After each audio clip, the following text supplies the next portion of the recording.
E aí, rapaziada, bateu desespero, né? A moto não liga. Tava andando aqui de boa, a luz do painel acendendo e não apagava. Falei, pô, o que será que é? Acendia, apagava, acendia, apagava. Falei, pô, ferrou, velho. O que eu vou fazer? Vamos procurar no YouTube. Não achei muita coisa, então resolvi gravar. Seguinte, pessoal, qual que é o problema aqui? A hora que eu vou dar a partida, faz um barulho lá no relé de partida. E aí o painel reinicia e ela não liga. Qual que é a solução? Falei, pô, vou comprar um relé de partida. Resolveu? Rapaziada, não resolveu nada. Comprei um relé de partida, ele fica aqui, ó. Troquei, não resolveu nada. Aí a galera falou, pô, limpa os terminais da bateria. Passa um Cara 80, um WD-40, qualquer um desses, tira oxidação, que vai resolver. Limpei todos os terminais da bateria, não resolveu nada. Falaram pra mim também, vê os fusíveis, vê se tem fusível queimado, tudo. Peguei os fusíveis, olhei um por um, limpei tudo. Tudo ok os fusíveis, nenhum com problema. Falei, pô, ferrou.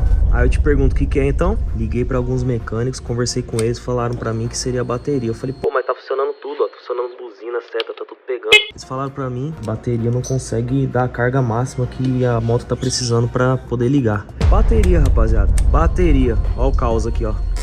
Isso aqui deixa o cara em choque, velho. Isso é louco. Barulhinho do terror.